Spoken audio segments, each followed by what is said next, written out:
ศีลธรรมนำสุขทุกสมัยเราเป็นไทยเพราะมีธรรมประจำชาติหากไร้ศีลสิ้นธรรมต่ำอำนาจประเทศชาติจะอยู่ได้อย่างไรกันขอกราบขวัธรรมสวัสดีกับบรรดาท่านผู้ฟังแล้วก็ท่านผู้ชมทุกท่านที่กำลังติดตามช่องธรรมะเป็นทีมทีวีออนไลน์กลุ่มพระสงฆ์อุบาสกอุบาสิการ่วมกันเผยแผ่ธรรมะออนไลน์ไลฟ์สดทั้งทาง Facebook แล้วก็ YouTube พร้อมทั้งสถานีวิทยุ FM คลื่น 104.50 เมกะเฮิรตซ์วัดไฟหินจังหวัดเชียงใหม่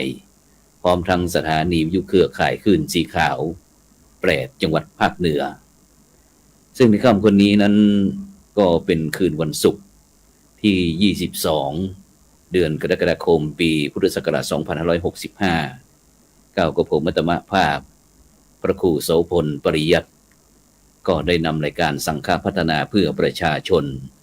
บทบาทพระสงฆ์ในยุคนิวนอร์มอนหมู่บ้านรักษาศีล5คนเหนือต้นแบบมาพบกับบรรดาท่านผู้ฟังท่านผู้ชมเป็นประจำทุกคืนวันศุกร์เวลาตั้งแต่ 20 นาฬิกาเป็นต้นไปจนถึงเวลาประมาณ 21 นาฬิกา 30 นาทีซึ่งบรรดาท่านผู้ฟังท่านผู้ชมก็สามารถที่ให้การสนับสนุนให้กำลังใจโดยการกดติดตามกดไลค์กดแชร์เพื่อเป็นธรรมทานยิ่งแชร์มากก็ได้บุญมากแชร์น้อยก็ได้บุญน้อยไม่แชร์ก็ไม่ได้บุญนะหรือว่าจะร่วมบริจาคเป็นสาธารณกุศลชื่อบัญชีนั้นก็ออมบุญออมธรรมวันละบาททางธนาคารไทยพาณิชย์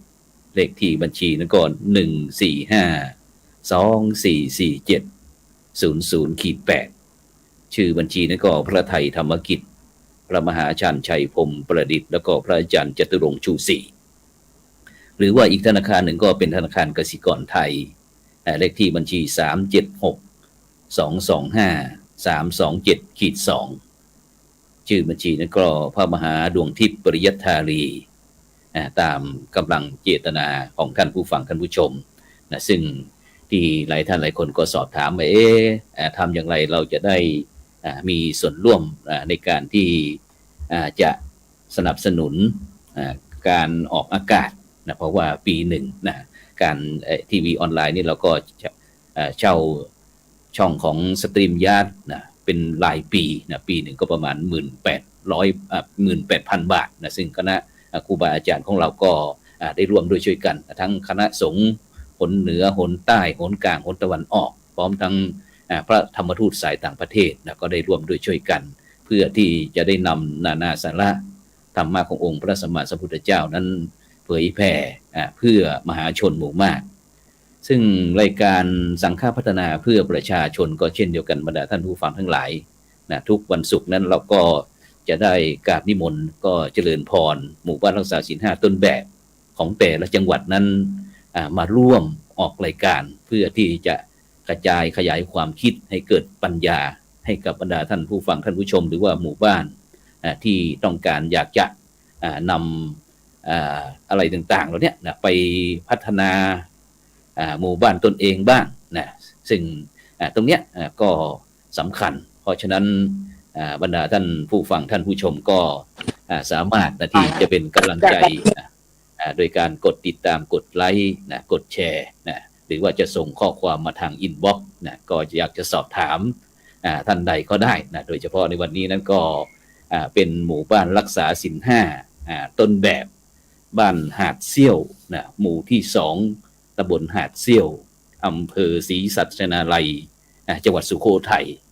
ซึ่งบรรดาท่านผู้ฟังท่านผู้ชมซึ่งพระเดชพระคุณหลวงพ่อพระเทพรัตนนายก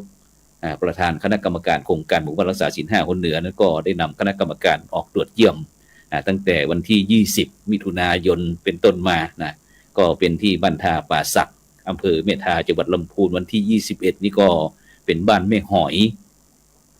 ตำบลบ้านหลวงอำเภอจอมทองจังหวัดเชียงใหม่วันที่22นี่ก็เป็นบ้านห้วยขานตำบลหมอกจำแปอำเภอเมืองจังหวัดแม่ฮ่องสอน27มิถุนายนกับบ้านม่อนป่ายางตำบลอำเภอเทิงจังหวัดเชียงราย วันที่28ก็เป็นบ้านค่าพัฒนาตำบลป่าซางอำเภอดอกคำใต้จังหวัดพะเยาวันที่29ก็เป็นบ้านใต้ล่มโพธิ์ทองตำบลงอบอำเภอทุ่งช้างจังหวัดน่านแล้วก็วันที่4กรกฎาคมนี้ก็เป็นบ้านหนองม่วงไข่อำเภอหนองม่วงไข่จังหวัดแพร่วันที่5กรกฎาคมก็เป็นบ้านทุ่งตำบลหัวเสืออำเภอแม่ทะจังหวัดลำปางวันที่16ก็เป็นบ้านเต่าไหใต้หมู่4ตำบลท่าสักอำเภอพิชัยจังหวัดอุตรดิตถ์วันที่18นะวันที่18กรกฎาคมก็เป็นบ้านทุ่งมะขามป้อมตำบลพระธาตุอำเภอแม่ละมาดจังหวัดแม่ฮ่องสอนจังหวัดตากนะแล้วก็วันที่19ที่ผ่านมาสดๆร้อนๆนี่ก็เป็นบ้านหาดเซี่ยวหมู่2ตำบลหาดเซี่ยวอำเภอศรีสัชนาลัยจังหวัดสุโขทัยนะฉะนั้นก็ต้องขอบคุณนะอนุโมทนากับทุกท่านนะที่ติดตามนะฉะนั้นเราก็เป็นกำลังใจเพื่อที่จะได้นำสิ่งละอันพันละน้อยที่หมู่บ้านรักษาศีล5ต้นแบบต่างๆเหล่านี้นะมาพูดมาคุยกับบรรดาท่านผู้ฟังท่านผู้ชมฉะนั้นก็ในค่ำคืนวันนี้นั้นเราก็ได้รับความเมตตาจากหลวงพ่อเจ้าอาวาสนะพร้อมทั้งคณะกรรมการโครงการหมู่บ้านรักษาศีล5ซึ่งวันนี้ก็ถือว่าเป็นประวัติการที่เราจะได้มาร่วมสนทนากันนะเพื่อแลกเปลี่ยนเรียนรู้นะเพื่อที่จะเป็นแหล่งเรียนรู้อีกที่หนึ่งนะฉะนั้นก็ในโอกาสนี้ขอนิมนต์ท่านอาจารย์พระกิตติศักดิ์เตชะธรรมโมเจ้าอาวาสวัดโบสถ์มณีรามตำบลหาดเซี่ยวอำเภอศรีสัชนาลัยจังหวัดสุโขทัยนมัสการครับท่านอาจารย์ครับผมเปิดไมค์นิดนึงครับผมโอเคครับครับทักทายกับบรรดาท่านผู้ครับชัดเจนครับผมทักทายกับบรรดาท่านผู้ฟังผู้ชมเลยครับผมก็เจริญพรญาติโยมทุกท่านนะที่เข้ามารับชมในรายการนี้นะครับครับโอเคครับครับไปท่านที่2ท่านผู้ใหญ่สมบัติ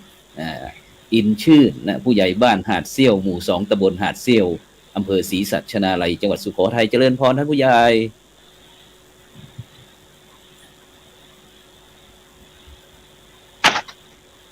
สวัสดีครับท่านผู้ชมผู้ฟังทุกท่านครับเป็นใครมาจากไหนเอ่ยแนะนำตัวหน่อยผู้ใหญ่สมบัติอินชื่นครับเป็นผู้ใหญ่บ้านหมู่ที่2ตำบลหาดเซี่ยวอำเภอศรีสัชจังหวัดสุโขทัยครับเจริญพรต่อไปที่ท่านผอ.หน่อยผอ.ประกอบท่านประกอบพงษ์พันธ์ผู้อำนวยการโรงเรียนเมืองเฉลียงอำเภอศรีสัชนาลัยจังหวัดสุโขทัยเครือข่ายโรงเรียนศีล5ต้นแบบขอเจริญพรท่านผอ.ขอนมัสการท่านพระคุณเจ้าสวัสดีท่านผู้ชมและผู้ฟังทุกท่านนะครับผมนายประกอบพงษ์พันธ์ผู้อำนวยการโรงเรียนเมืองเฉลียงนะครับซึ่งเป็นโรงเรียนมัธยมประจำอำเภอศรีสัชนาลัยซึ่งตั้งอยู่ในหมู่ที่2ตำบลหาดเซี่ยวครับผมสาธุไปที่ท่านในเดี๋ยวก่อนท่านกำนันว่าไว้ที่กำนันสุรพงษ์หน่อยท่านกำนันนายสุรพงษ์ขีดเขียนกำนันตำบลหาดเซี่ยวอำเภอศรีสัชนาลัยจังหวัดสุโขทัยเครือข่ายเจริญพรท่านกำนันโครงการหมู่บ้านรักษาศีล5มีศีลมีสุขมีสามัคคีมีปรองดองเพื่อประโยชน์สุขแห่งประชาชนและเพื่อสันติสุขแห่งประเทศชาตินมัสการพระคุณเจ้า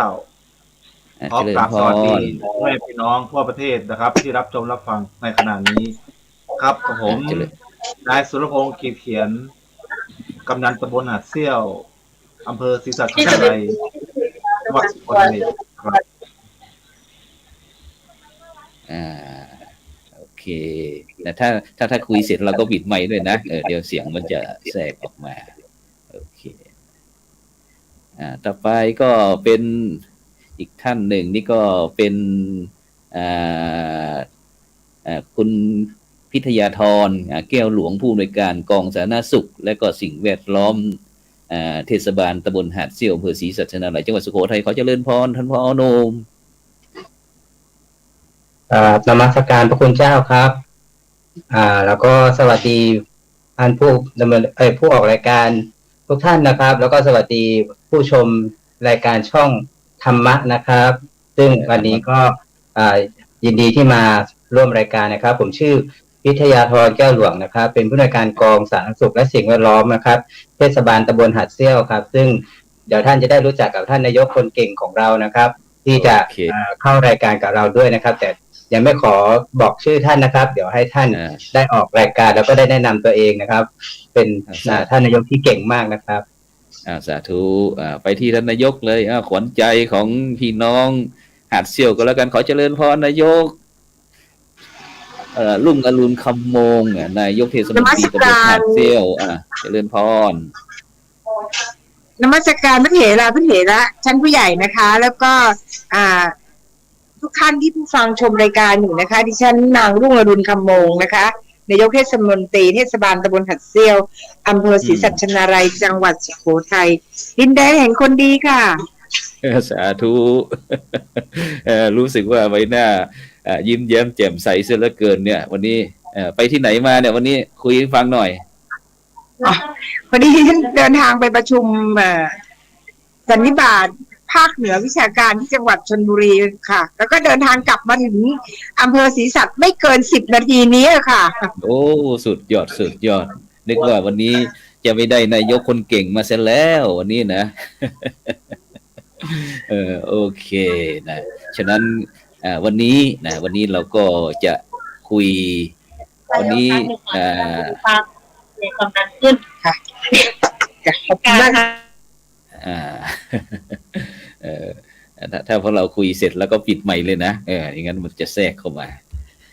ทีนี้เราจะคุยกันเกี่ยวกับว่า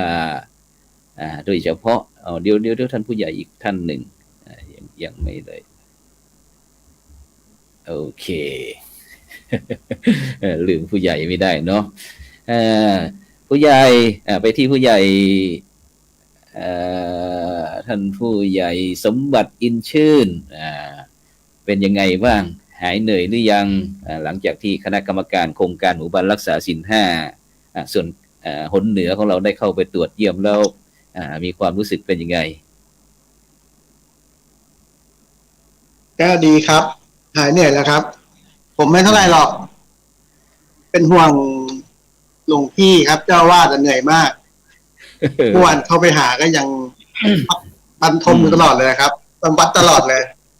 จำวัดตลอดก็ดีครับยินดีและเต็มใจนะครับภูมิใจที่วัดเราได้เป็นตัวอย่างหมู่บ้านศีล 5ครับทีนี้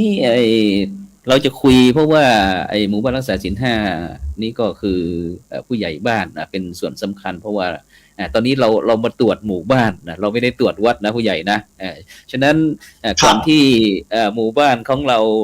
ได้เข้าร่วมโครงการหมู่บ้านรักษาศีล 5นี้มีความเป็นไปเป็นมาอย่างไรลองคุยให้ฟังหน่อย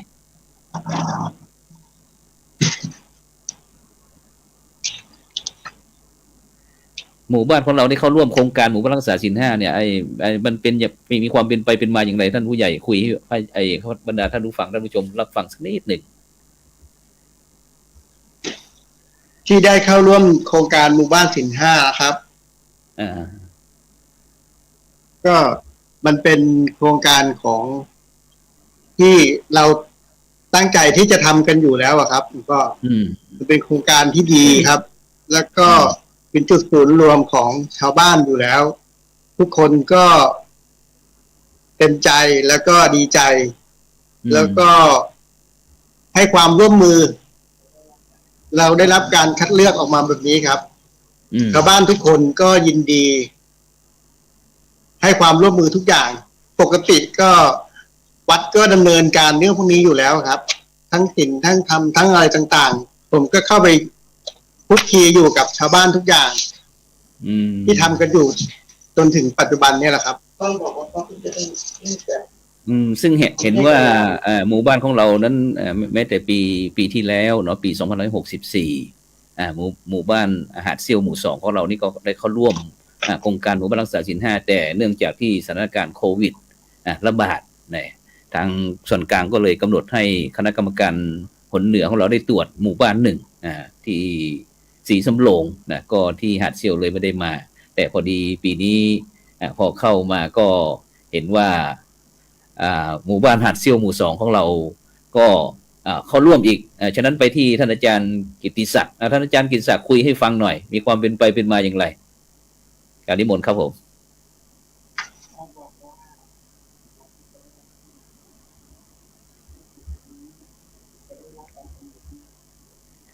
เดี๋ยวแป๊บกับเปิดใหม่ครับเราทำมาปีนี้เป็นปีที่4แล้วครับพระเดชพระคุณหลวงพ่อครับผมครับเราก็ทำกันมาต่อเนื่องมาเรื่อยๆที่จริงก่อนที่จะเกิดหมู่บ้านโครงการหมู่บ้านรักษาศีล5เราตอนนั้นเราก็มีโครงการผู้สูงอายุอยู่แล้วครับระยะยาวอยู่ในวัดก็หลวงพ่อท่านเจ้าอาวาสหลวงพ่อพระครูไพศาลสาธุกิจเจ้าอาวาสรูปก่อนท่านก็ได้ให้ศูนย์ผู้สูงอายุมาตั้งอยู่ในวัดนะครับก็เราก็ได้โครงการก็พอดีทางคณะอำเภอศรีสัชนาลัยเขาก็เลยเห็นความสำคัญของเราเพราะว่าเราดูแลผู้สูงอายุด้วยแล้วก็เขาก็เลยให้ความสำคัญกับทางวัดเราได้เข้าร่วมโครงการหมู่บ้านรักษาศีล5ครับทีนี้เราไปที่เพราะว่าปีนี้นอกจากที่จะเป็นหมู่บ้านรักษาศีล5ตามปกติแล้วนะทีนี้เขาจะกำหนดให้มีภาคีเครือข่ายนะภาคีเครือข่ายระดับตำบลฉะนั้นเราก็ไปที่พ่อกำนันนะพ่อกำนันสุรพงษ์ขีดเขียนนะครับตำบลหาดเซี่ยวนะครับได้คุยให้ฟังหน่อยว่าในการที่เราจะไปเชิญชวนนะครับหมู่บ้านต่างๆนะครับในตำบลหาดเซี่ยวของเราเนี่ยมาร่วมเป็นภาคีเครือข่ายของหมู่บ้านรักษาศีล5เนี่ยเรามีวิธีการอย่างไรพ่อกำนันขอเจริญพรครับภาคีเครือข่าย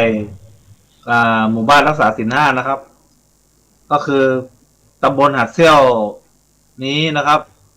มีทั้งหมด5หมู่บ้านนะครับมีทั้งหมด5หมู่บ้านมีบ้านหาดเซี่ยวใต้หมู่1นะครับแล้วก็มีบ้านหาดสูงหมู่3นะครับมีบ้านใหม่หมู่4ครับและบ้านป่าไผ่หมู่5ครับเราเล็งเห็นว่า5หมู่บ้านนี้ในฐานะที่เป็นกำนันผมบอกว่าไม่พอให้ผู้ใหญ่บ้านทั้ง5หมู่ไปเชิญโรงเรียนเมืองเฉลียงไปเชิญโรงเรียนหาดเซี่ยวแม้กระทั่งโรงเรียนอนุบาลศรีสัชนาลัยยังไม่พอครับยังมีเทศบาลตำบลหาดเซี่ยวอีกนะครับมีโรงพยาบาลศรีสัชนาลัยนะครับและยังครับสถานีตำรวจภูธรนะครับอำเภอศรีสัชนาลัยรวมถึงกศนนะครับการศึกษานอกตามอัธยาศัยของอำเภอศรีสัชนะครับแล้วก็ยังมีชมรมกำนันผู้ใหญ่บ้านชมรมอสม.ชมรมผู้สูงอายุกับชมรมโทบีนวันเพิ่งได้รับรางวัลมานะครับและมีสภาเด็กและเยาวชนนะครับยังมีอีกหมอดินอาสานะครับและอนาคตก็จะขยายเครือข่ายไปยังตำบลอื่นๆนะครับก็เวลาประชุมกำนันผู้ใหญ่บ้านที่ผมเป็นประธานผมก็จะบอกให้กับผู้ใหญ่บ้านทุกหมู่บ้านท่านที่เคยสนิทสนมกับหมู่บ้านอื่นตำบลอื่นขอให้ท่านไปติดต่อประสานงานนะครับให้มาร่วมกับเราในที่นี้นะครับครับเจริญพรฉะนั้นไปที่ท่านผอ.ประกอบพงษ์พันธ์ผู้ในวยการโรงเรียนเมืองเฉลียงอำเภอศรีสัชนาลัยจังหวัดสุโขทัยโรงเรียนศีล5ต้นแบบที่เราไปเป็นภาคีเครือข่ายกับหมู่บ้านหาดเซี่ยวหมู่2เนี่ยเราไปมีความสนิทสนมหรือว่าเราไป ในฐานะที่เป็นผู้บริหารจัดการของโรงเรียนเมืองเฉลียงเนี่ยเราไปนำโรงเรียนเข้าไปในโครงการหมู่บ้านรักษาศีล 5ได้ยังไงท่านผอ.ครับขอเรียนว่าโรงเรียนเมืองเฉลียงนะครับเป็นโรงเรียนที่ตั้งอยู่ในพื้นที่ของหมู่ที่ 2ตำบลหาดเซี่ยวนะครับแล้วผมจะขอเล่าให้ฟังนิดว่าในตัวผมเองเนี่ยผมเคยรับราชการอยู่ต่างอำเภอก่อนที่ย้ายเข้ามาผมเคยไปอยู่ที่อำเภอกงไกรลาษฎร์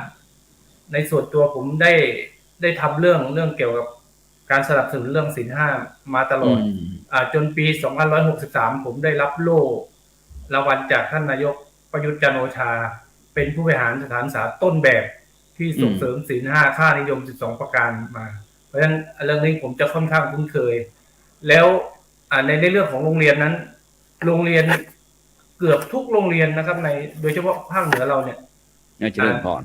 ถ้าสังกัดสำนักงานคณะกรรมการการศึกษาขั้นพื้นฐานเนี่ยจะเป็นโรงเรียนที่ต้องเข้าโครงการโรงเรียนวิถีพุทธนะครับเพราะฉะนั้นโรงเรียนวิถีพุทธมันจะมีอยู่ประมาณ5ประเด็นแรกคือด้านกายภาพเนี่ยทุกโรงเรียนจะต้องมีพระพุทธรูปหน้าโรงเรียนมีพระพุทธรูปหรือรูปถ่ายของพระพุทธรูปในห้องเรียนนะครับมีสถานที่ที่สงบสะอาดร่มรื่นมีห้องพระพุทธศาสนาห้องจริยธรรมและโรงเรียนต้องปลอดสิ่งเสพติดอันนี้เป็นทางกายภาพที่โรงเรียนเขาคุ้นเคยอยู่แล้วด้านที่2คือด้านการเรียนการสอนเนี่ยโรงเรียนจะต้องมีการเรียนการสอนในวิชาพระพุทธศาสนาและก็ต้องบูรณาการวิชาพระพุทธศาสนาลงไปในทุกกลุ่มสาระแม้จะเรียนพละเรียนคณิตศาสตร์เนี่ยมันก็ต้องมีการบูรณาการในเรื่องของศีลธรรมเข้าไปนะครับแล้วก็การเรียนการสอนเนี่ยก็จะมีการค่ายคุณธรรมที่เป็นกิจกรรมพัฒนาคุณภาพผู้เรียนที่บังคับที่ต้องทำทุกปีนะครับแล้วก็ถ้าเป็นโรงเรียนที่มีความพร้อมก็จะมีโครงงานคุณธรรมอีกนะครับและถ้าโรงเรียนที่มีความพร้อมก็จะมีครูพระนะครับหลายๆโรงเรียนมีครูพระที่เข้าไปสอนศีลธรรมหรือไปสอนวิชาพุทธศาสนาประจำอยู่แล้วนะครับด้านที่3ของโรงเรียนวิถีพุทธก็คือด้านพฤติกรรมด้านพฤติกรรมที่สำคัญมากจะต้องเน้นการรักษาศีล 5นะครับเพราะฉะนั้นโรงเรียนจะคุ้นเคยอยู่แล้วนะครับเพราะฉะนั้นก็จะมีกิจกรรมโครงการต่างๆเพื่อตอบสนองศีลแต่ละข้อนะครับเป็นการส่งเสริมเด็กให้คุ้นเคยในเรื่องของมีกระบวนการมีกิจกรรมที่เป็นการตอบสนองศีลทั้ง5ข้อนอกจากนั้นก็มีอย่างโรงเรียนส่วนใหญ่จะเป็นโรงเรียนประถมเนี่ยการรับประทานอาหารกลางวันก็จะมีการพิจารณาอาหารซึ่งจะมีท่องจำกันอยู่ประจำอยู่แล้วก่อนจะเราทานอาหารกลางวันมีการพิจารณาด้วยครับโรงเรียนประถมจะมีเกือบทุกโรงนะครับที่เขามีโครงการอาหารกลางวันเนี่ยนะครับด้านที่4เนี่ยคือของเรียนวิถีพุทธคือด้านส่งเสริมวิถีพุทธเพราะฉะนั้นจะต้องข้อบังคับคือจะต้องไม่มีอาหารขยะในโรงเรียนครูจะต้องไม่ดุด่าเด็กจะต้องพูดดีๆแล้วเป็นลักษณะอบรมสั่งสอนนะครับจะต้องมีกระบวนการบริหารจิตมีการอบรมคุณธรรมมีการชื่นชมการทำความดีนอกจากนั้นก็โรงเรียนที่มีความพร้อมมีครูพระนี่ก็จะสนับสนุนให้เด็กนี่ได้สอบธรรมศึกษาอันนี้เป็นกระบวนการที่ทำอยู่นะครับแล้วประเด็นที่5ก็คือด้านกิจกรรมประจำวันพระนั้นหลายๆโรงเรียนที่ถ้าเป็นโรงเรียนเล็กๆเนี่ยที่อยู่ในหมู่บ้านก็จะมีการนำเด็กเข้าไปทำบุญตักบาตรในวันพระตรงนั้นก็อาจจะมีกระบวนการใส่เสื้อสีขาวในทุกวันศุกร์หรือทุกวันพระนะครับมีกิจกรรมทำบุญตักบาตรฟังเทศมีสวดมนต์อย่างโรงเรียนเมืองเฉลียงเองเนี่ยในช่วงฤดูเข้าพรรษาปีนี้เทศกาลเข้าพรรษาปีนี้ก็มีโครงการที่จะนำนักเรียนเข้าไปร่วมทำบุญตักบาตรเวียนกันไปในทุกวันพระนะครับเพราะฉะนั้นเครือข่ายของโรงเรียนเนี่ยผมคิดว่าโรงเรียนมีความพร้อมมีความคุ้นเคยกับวิถีโรงเรียนวิถีพุทธอยู่แล้วเพราะฉะนั้นการที่จะขยายขอบเขตขยายเครือข่ายเนี่ยคิดว่าทำได้ง่ายมากครับเพราะว่าเป็นวิถีที่คุ้นเคยและปฏิบัติกันเป็นประจำอยู่แล้วครับเจริญพรแล้วทีนี้ก่อนอย่างกิจกรรมของโรงเรียนศีล 5เนี่ยท่านผอ.เพื่อที่โรงเรียนอื่นๆเขาได้เข้าฟังอยู่เขาก็อยากจะนำโรงเรียนของเขาเข้าร่วมโครงการหมู่บ้านรักษาศีล 5ต้นแบบอย่างเงี้ยทีนี้อย่างกิจกรรมวันๆหนึ่งตั้งแต่ นักเรียนเข้าไปในโรงเรียนเนี่ยทางโรงเรียนเรามีขั้นตอนยังไงบ้างสำหรับนักเรียนอย่างที่โรงเรียนก็คือ1เราจะต้องมีพระพุทธรูปประจำโรงเรียนอยู่แล้วท่านเด็กทุกคนที่เข้าโรงเรียนก็จะเข้ามาทางเดียวก็จะมีการไหว้พระพุทธรูปนะครับไหว้พระพุทธรูปเสร็จแล้วก็ไปไหนอีกในช่วงของการเข้าแถวเคารพธงชาติก็จะมีการสวดมนต์มีการแผ่เมตตาแล้วก็พอเสร็จจากนั้นก็จะมีการนั่งสมาธิก่อนที่จะมีการอบรมหน้าเสาธงครับแล้วก็ทุกวันใน1 สัปดาห์ในแต่ละระดับชั้นม.1 ม.2 ถึงม.6 เนี่ยก็จะมีการสวดมนต์นะครับเป็นกิจกรรมสวดมนต์ทำสมาธิทุกสัปดาห์ครับแล้วตอนนี้การสอบธรรมศึกษานี่ของเราเป็นสนามสอบหรือว่านักเรียนไปสอบที่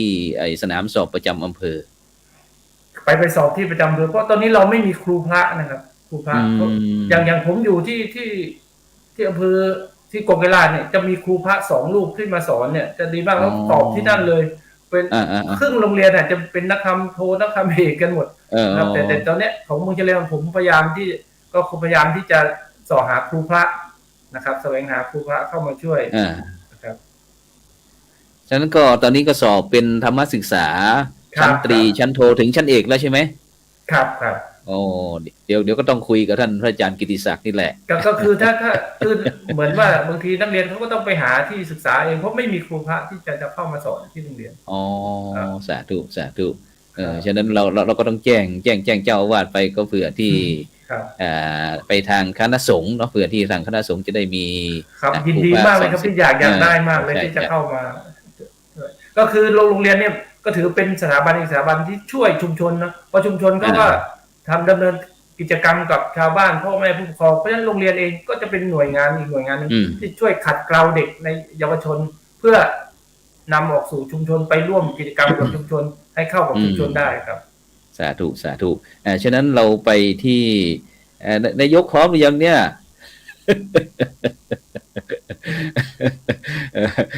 นายกพร้อมหรือยังเดี๋ยวเปิดเสียงนิดนมัสการนะคะเจริญพรคืออย่างนี้นะคะการที่เราจะเป็นวัดศีล 5หรือเป็นหมู่บ้านศีล 5ได้เนี่ยเจริญพรมันต้องมีความเป็นพื้นฐานของครอบครัวของสังคมด้วยนะคะเมื่อความเป็นพื้นฐานของสังคมของครอบครัวเนี่ยพยายามหล่อหลอมชนรุ่นต่อรุ่นในครอบครัวมาเป็นผู้ให้มีจิตใจรู้จักในเรื่องของความมีคุณรู้กตัญญูความมีศีลประจำใจท่านจะเห็นได้ว่าคำขวัญที่หัดเซี่ยวติดไว้เทศบาลหัดเซี่ยวติดไว้เนี่ยคำหนึ่งที่ฟังแล้วน่ารักมากเลยสังขารผู้เฒ่าเก่าก่อนสังขารผู้เฒ่าแต่เก่าก่อนการสังขารผู้เฒ่านี่ก็คือการ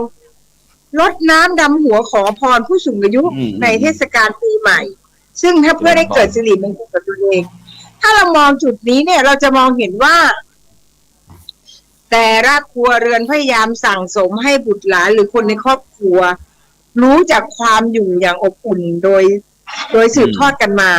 นะทีนี้ในการที่จะเป็นวัดศีล 5ได้หรือว่าหมู่บ้านศีล 5เนี่ยถ้าครอบครัวเริ่มต้นมีแล้วในสังคมชุมชนชักจูงกันมาเข้าวัดฟังธรรมแล้วก็มีบริบทเริ่มต้นกันมา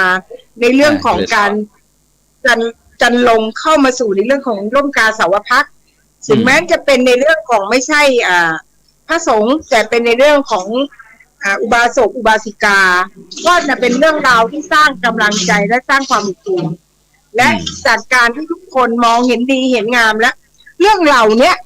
ยังสามารถประคับประคองความสะอาดความอะไรให้กับชุมชนได้ทั้งนั้นไม่ว่าจะเป็นเรื่องการอยู่อย่างมีระเบียบไม่ลักเล็กขโมยน้อยสังคมอบอุ่นถนนหนทางสะอาดขยะไม่มีเกลื่อนตาเกลื่อนเมืองความเบียดเบียนซึ่งกันและกันมีและที่สำคัญที่สุดทุกคนจะอยู่อย่างเหมือนพระเจ้าอยู่หัวรัชกาลที่ 9พ่อหลวงของเราพูดไว้ในเรื่องของเศรษฐกิจใช่ไหมเราต้องอยู่เศรษฐกิจแบบไหนพอเพียงใช่ไหมความพอเพียงนี่เป็นเรื่องยังไงในสำหรับในความวัดนี้นะคะดิฉันบอกได้เลย กว่าจะมาถึงณจุดนี้เนี่ย เราหล่อหลอมวัดก็แบ่งปันให้กับชุมชน วัดแบ่งปันให้กับองค์กรใช่ไหมฮะเราสร้างสถานที่ลองเทอมแคร์นะโดย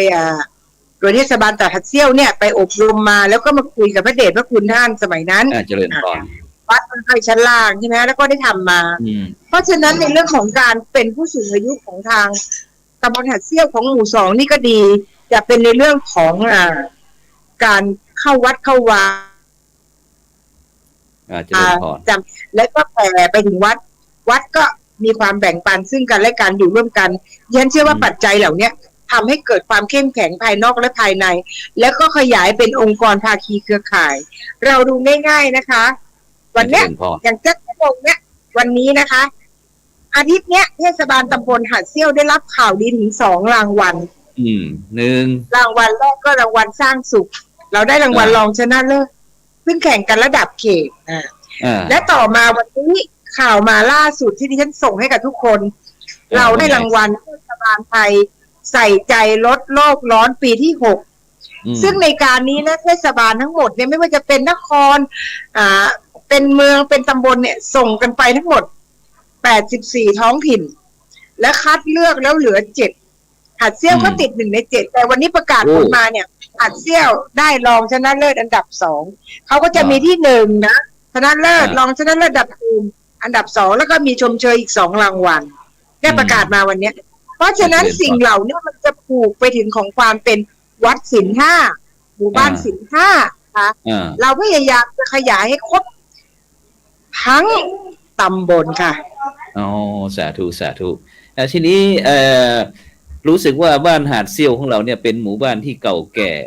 มีประวัติความเป็นไปเป็นมาอย่างเงี้ยโดยเฉพาะวันนั้นได้เห็นทางคณะตัวแทนหมู่บ้านรักษาศีล5บ้านหาดเซี่ยวของเราได้คุยบอกว่าเป็นพี่น้องไทยพวนฉะนั้นก็อยากจะให้ท่านนายกได้คุยให้ฟังสักนิดหนึ่งเพราะเอาไอ้คำขวัญก่อนคำขวัญให้เต็มเลยว่ายังไงเอ่ย1 เดือนสยามเลยนะวันนี้สมองยังตื้ออยู่เลยเพิ่งลงรถมาหิวจัดเลยตั้งเครื่องแล้วลงรถขึ้นเครื่องลงรถมาจากชลบุรีวันนี้นะคะอยากจะบอกท่านฟังว่าเอาประวัติเนาะเอาประวัติดีกว่าเนาะได้หมู่บ้านไทยพวนบ้านหัดเซี่ยวเนี่ยย้ายมาจากเชียงขวางประเทศสาธารณประชาธิปไตยประชาชนลาวนะคะแล้วก็มาสร้างบ้านเรือนแต่มีสิ่งหนึ่งที่บอกความเป็นตัวตนของบ้านหัดเซี่ยวก็คือศิลาจารึกที่มีอยู่ในโบสถ์หลังเก่าของวัดหัดเซี่ยวซึ่งจารึกไว้ว่าปี 2387 ซึ่งตรงกับรัชสมัยของรัชกาลที่3ถ้านับมาถึงตอนนี้เท่ากับว่า170 กว่าปีละแล้วก็มีในเรื่องราวของความเป็นคู่บ้านคู่เมืองมาก็คือประเพณีแห่ช้างบวชนาคไทยพวนบ้านหัดเซี่ยวนั่นแสดงว่าหมายถึงว่าพอถึงอายุถึงวัยของลูกหลานผู้ชายเนี่ยก็จะต้องไปบวชเรียนซึ่งตอนนั้นก็อายุ10 กว่าต้นเป็นสามเณรมีบางท่านก็อาจจะเป็นบวชพระนะซึ่งทำให้การชำระล้างจิตใจและที่สำคัญที่สุดเครื่องแต่งกายของพระนาคเนี่ยจะผิดแปลกไปจากที่อื่นในขณะที่ขึ้นอยู่คอช้างนะคะ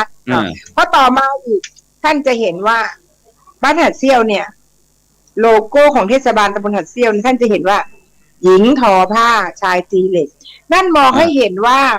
การประดิษฐ์ของใช้มีนะว่างจากไร่นาก็ทอผ้าใส่มีทั้งสวยงามและมีผ้าที่ใส่ชีวิตประจำวันตีเหล็กก็คือหมายถึงว่าการทำเครื่องใช้ไม้สอยไว้ในการตั้งบ้านเรือนเพราะฉะนั้นอย่างมองให้เห็นว่ามีความอุตสาหะมาแต่เดิมได้ยึดมั่นในความเป็นร่มกาสาวพักสู่ให้การมีพระโลมจิตใจได้รักษาศีล5ใช่ไหมพอคนเราได้รักษาศีล5เข้าวัดฟังธรรมฟังเทศน์และจูงลูกจูงหลานเข้าวัดความหล่อหลอมเหล่านี้ทำให้เกิดวัดศีล5ทำให้เกิดชุมชนวัดศีล5และสำคัญที่สุดไม่มีชนไหนถ้าไม่มีศีลธรรมไม่มีพรหมวิหารสิ่งเหล่านั้นก็จะไม่สร้างความเจริญของชุมชนนอกจากที่เจริญพรนอกจากที่อะไรคะเจริญพรนอกจากที่จะมีพี่น้องไทยพวนแล้วเรายังมีกลุ่มชาติพันธุ์อื่นบ้างไหมมีทั้งคนเมืองคนที่ภาคกลางนะคะ ค่ะในอำเภอศรีสัชนาลัยเนี่ยประกอบไปด้วยชาติพันธุ์ก็เยอะนะคะ กลุ่มชนที่มาจากอำเภอหรือว่าจังหวัดข้างเคียงแล้วอพยพมาตั้งรกรากหลายท่านพาพี่น้องจุงกันมาอยู่ค้าขายในอำเภอศรีสัชร่ำรวยไปเยอะแยะแต่ชาติพันธุ์เรามีนะคะ มีปลากระยอมีที่ตำบลบ้านแก่งตำบลแม่สำแล้วก็มีเย้านะคะเย้าอยู่ที่ตำบลแม่สินแล้วก็มีอะไรนะเดี๋ยวไหนเวลาจะนึกนึกหน้าเขาออกนะแล้วก็มีนี่นะคะมีเดี๋ยวอยู่ที่ซูเมนหมู่หนึ่งรีซอร์มีรีซอร์มีรีซอร์มีมงอยู่ที่ตำบลแม่สำพูดง่ายๆว่าตำบลแม่สำนี่นะมีมงมีเย้ามีปากกยอตำบลแม่สินมีรีซอร์ที่นี่จะไม่มีเฉพาะอีกอกแล้วก็มีชุมชนนะคะมีพวนหลายแห่งแล้วก็มีชนชาติหลายชาติพันธุ์อยู่กระจายในอำเภอศรีสัชอย่างตำบลบ้านตึกก็มีอะไรอย่างเงี้ยนะคะเพราะฉะนั้นความเป็นพี่น้องที่สืบสานชนมานะคะจึงมีวิถีวัฒนธรรมประเพณีค่อยๆร้อยเรียงกันมาจนเกิดความสืบสานและอำเภอศรีสัชนาลัยนี่นะคะถ้าคุณท่านเป็นอำเภอที่อุดมพร้อมในทุกด้านหนึ่งเรามีอุทยานแห่งชาติอยู่ที่ตำบลแก่งอุทยานชื่ออะไรเลยอุทยานแห่งชาติศรีสัชนาลัยเรามีอุทยานประวัติศาสตร์ศรีสัชนาลัยนะคะอยู่ที่เขตเทศบาล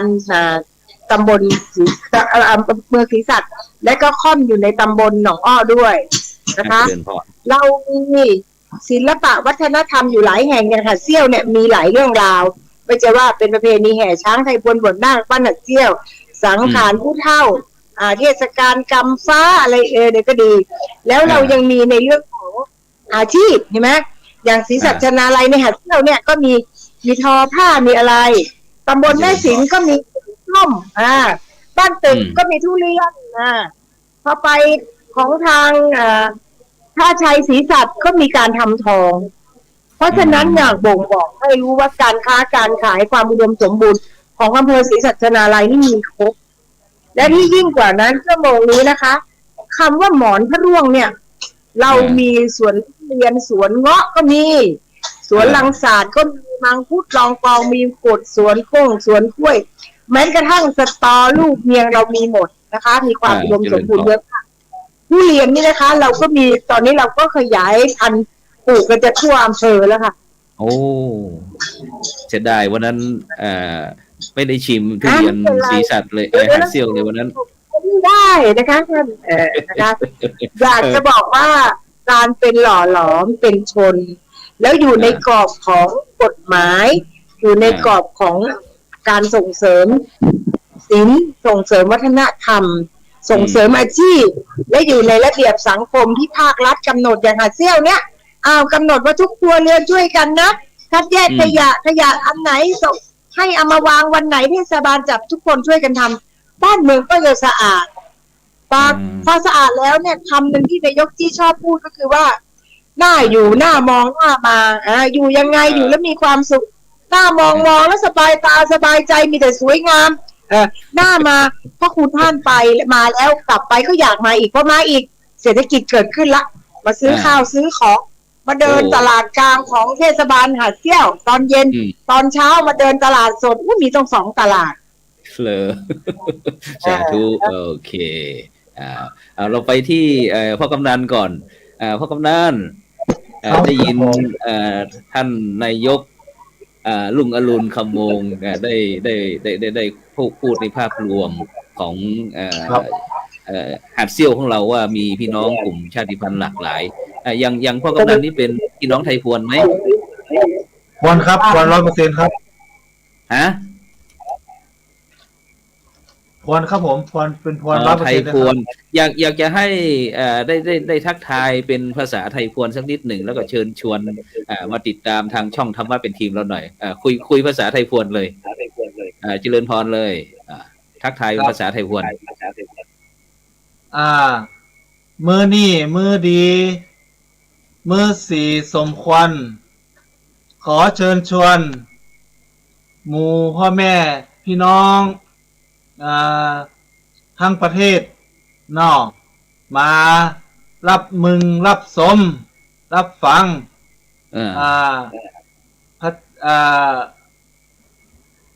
ต้องทำเป็นทีมครับ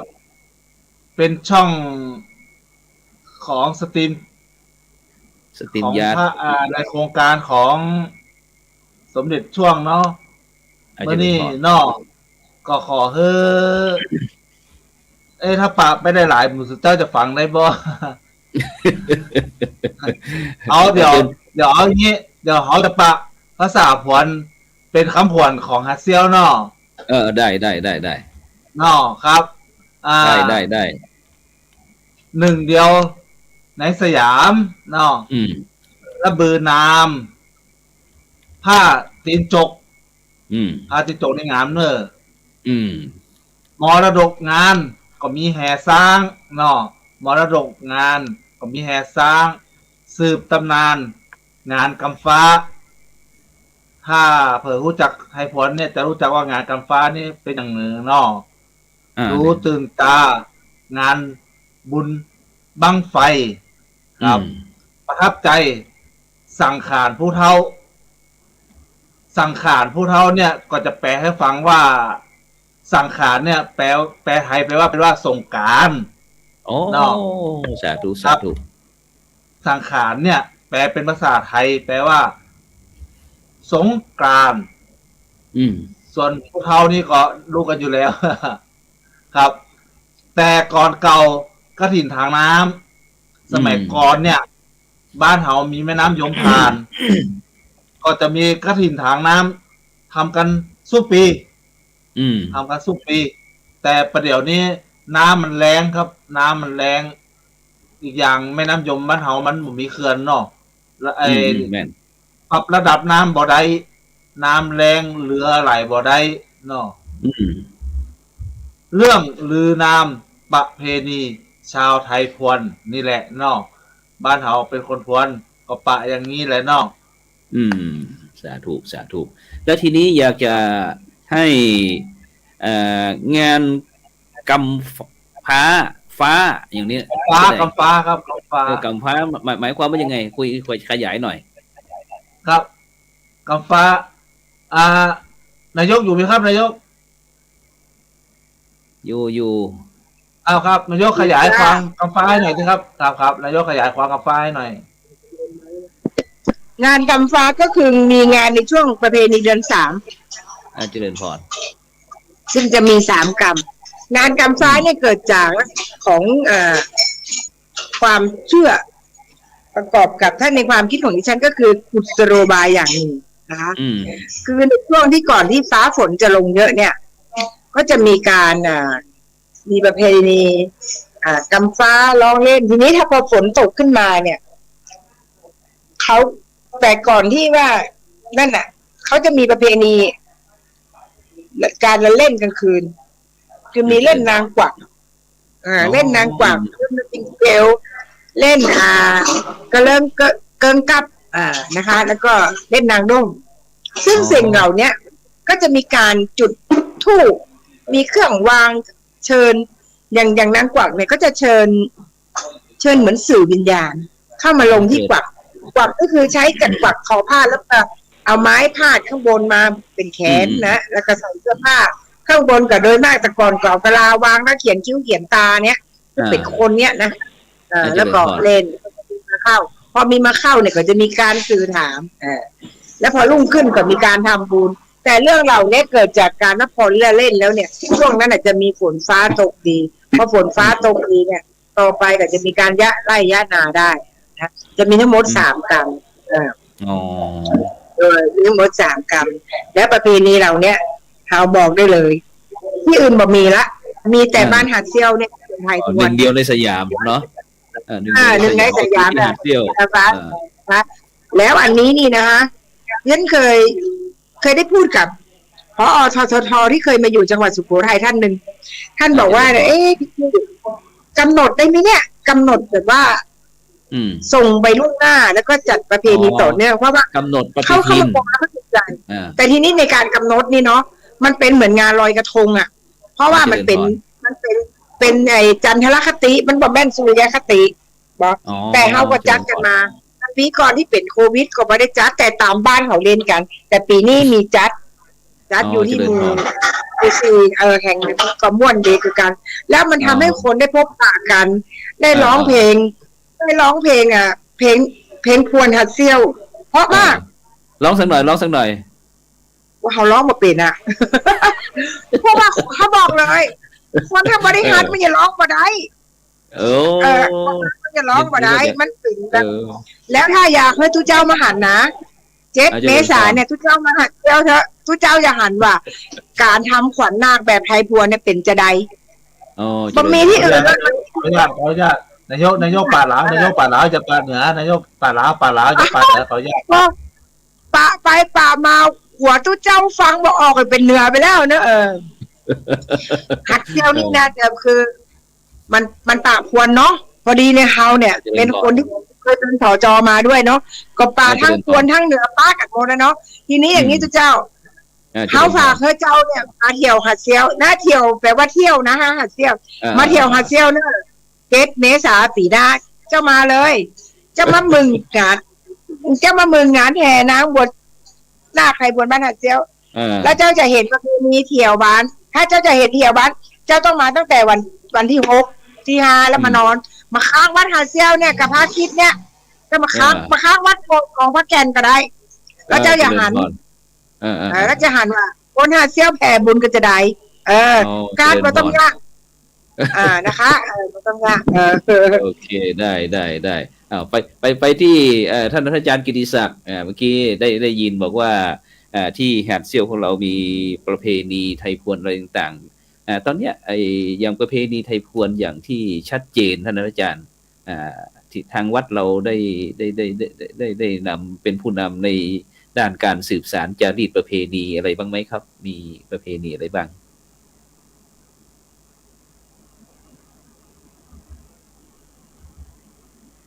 อาจารย์เปิดไมค์นิดหนึ่งครับอาจารย์เปิดไมค์นิดหนึ่งครับ ก็ของเราคือถ้าว่าเป็นไทยพวนนำเนี่ยก็คือ ถ้าว่าช่วงเทศมหาชาติของไทยพวนนะครับ ของเราจะเอาแรงกัน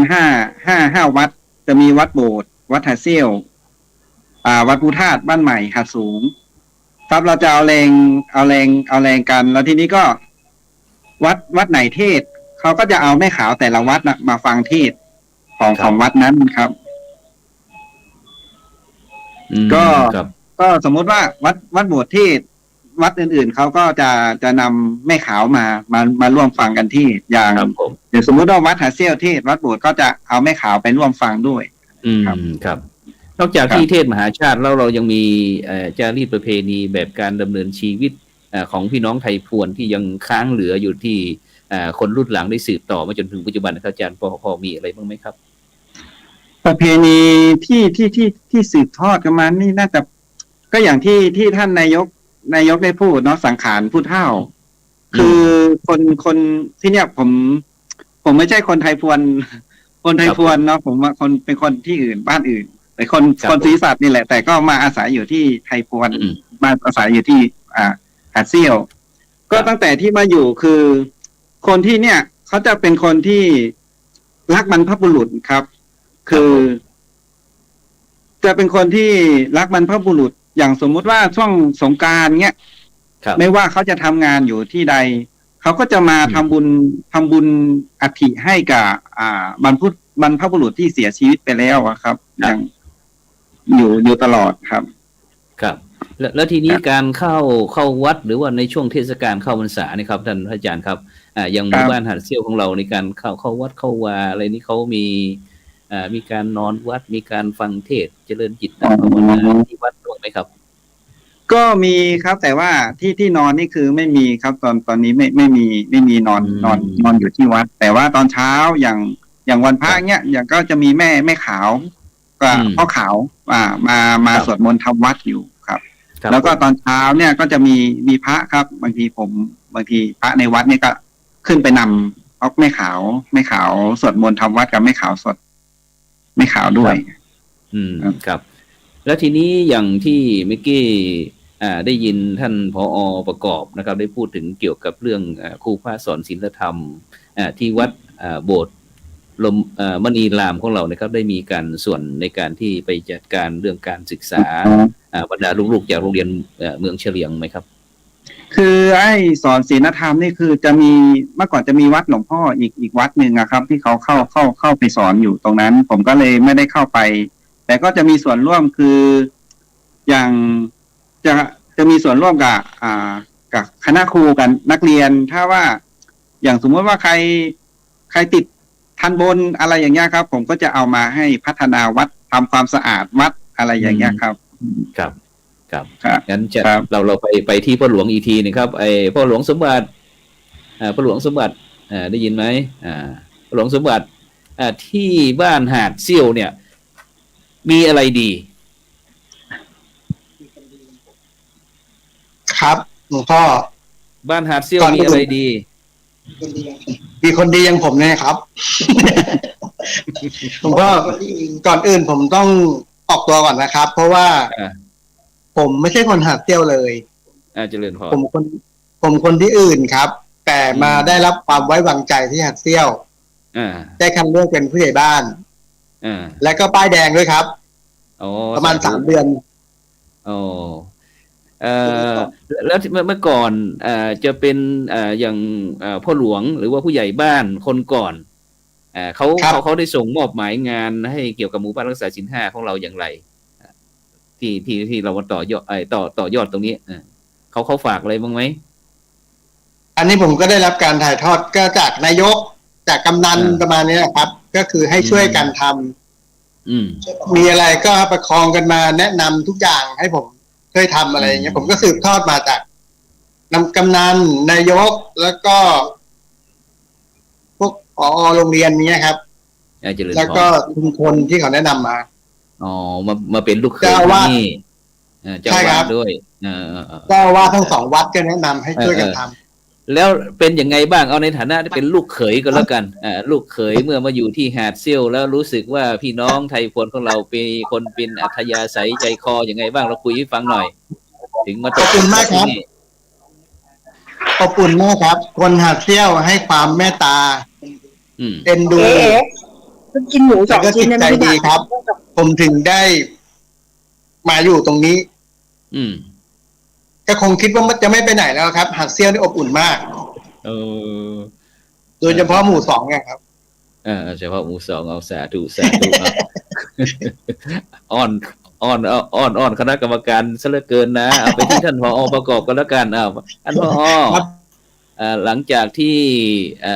โรงเรียนเมืองเฉลียงของเราได้เข้าร่วมโครงการแล้วนะไอ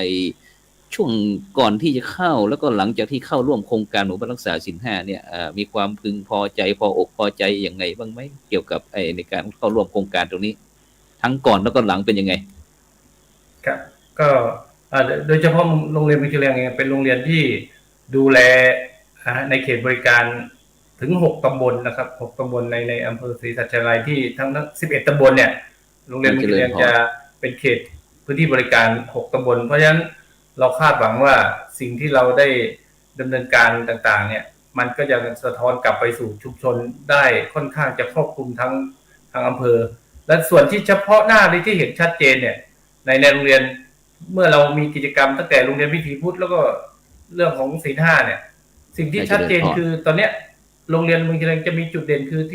ที่ครูเขาได้ทำเป็นโครงงานคุณธรรมเนี่ยของหายได้คืนคือวันหนึ่งจะมีเด็กนำเงินโทรศัพท์สิ่งของมาส่งครูที่มีเพื่อนลืมอะไรต่างๆเนี่ยผมก็คาดว่ามันน่าจะมาจากการที่เราส่งเสริมเรื่องศีล 5เนี่ยไม่น่าเชื่อว่าบางทีเงินจำนวนมากนะครับเงินจำนวนมากเนี่ยเขาก็เอามาส่งคืนโทรศัพท์หายก็ได้คืนกันหมดแล้วครับบางทีลืมกันเป็นวัน2 วันก็ยังได้คืนแล้วก็ความรุนแรงของการทะเลาะวิวาทเนี่ยก็น้อยมากนะครับทั้งที่มาจากทั้ง6 ตำบลนะครับแล้วก็จะอยู่เหมือนอยู่กันร่มเย็นเป็นสุขเพราะน่าจะมีอิทธิพลมีอานิสงส์จากการที่เราร่วมกิจกรรมโรงเรียนวิถีพุทธและการรักษาศีล 5 อ๋อฉะนั้นพอคาดหวังว่าจากเหตุการณ์อะไรต่างๆเพราะว่าในยุคสมัยนี้เป็นยุค New Normal นะที่จะต้องเจอทั้งเทคโนโลยีอะไรต่างๆทั้งโทรศัพท์ทั้งโซเชียลอะไรต่างๆการใช้โทรศัพท์ที่โรงเรียนเราเด็กๆมีปัญหาอะไรบ้างไหมเกี่ยวกับที่ว่าใช้โทรศัพท์ไม่เป็นเวลาอะไรอย่างเงี้ยหรือว่าไม่สนใจการเรียนอะไรเงี้ยพอได้รับผลกระทบบ้างไหมตรงนี้พอ ครับก็ต้องยอมรับว่าสิ่งนี้กับเด็กนักเรียนในสมัยของเด็กวัยรุ่นเนี่ยค่อนข้างจะเข้ามาบทบังในการเรียนรู้พอสมควรแต่จริงๆเราก็พยายามเมื่อเป็นสิ่งที่เด็กเขาขาดไม่ได้เราก็ต้องนำสิ่งนี้มาใช้ประโยชน์ให้ได้มากที่สุดในการจัดการเรียนการสอนการค้นคว้าต่างๆก็ช่วยได้เยอะครับเพราะฉะนั้นเมื่อห้ามไม่ได้แล้วก็ต้องเอาให้หาประโยชน์จากการใช้ให้ได้ครับพอหมายความว่าใช้หนามทิ่มก็ใช้หนามบ่งก็ให้เด็กๆเอาไปใช้ในด้านการศึกษาโดยเราจัดเพราะว่าไม่แต่กระทรวงเองเนี่ยกระทรวงเองเขาก็ไม่ได้ห้ามอยู่แล้วเขาก็ส่งเสริมให้ใช้ด้วยซ้ำเพราะฉะนั้นเราก็มีหน้าที่ที่จะส่งเสริมการใช้เพราะฉะนั้น Wi-Fi ต่างๆเราติดให้ทั่วบริเวณโรงเรียนสามารถใช้ได้ทุกจุดและสามารถค้นคว้าต่างๆแต่ก็มีกฎระเบียบบ้างในประจำชั้นเรียนเวลาเรียนให้เก็บอะไรต่างๆก็มีบ้างมีผู้ปกครองชมในที่นักเรียนที่มาเรียนกับเราบ้างไหมเคยได้ยินผู้ปกครองชมบ้างไหมในเรื่องเกี่ยวกับโซเชียลที่ลูกนักเรียนเข้ามาเรียนที่โรงเรียนเราว่ากลับไปบ้านแล้วได้มีความรับผิดชอบอะไรอย่างนี้เพราะเรามาเรียนหนังสือที่โรงเรียนเรามีไหมเวลาที่เราประชุมผู้ปกครองเราก็จะมีการสำรวจความคิดเห็นผู้ปกครองอะไรต่างๆที่มีการแลกเปลี่ยนเรียนรู้กับครูกับผู้ปกครองครับก็ดีขึ้นนะครับคือเมื่อเราทำโรงเรียนวิถีพุทธแล้วก็รักษาศีล 5ได้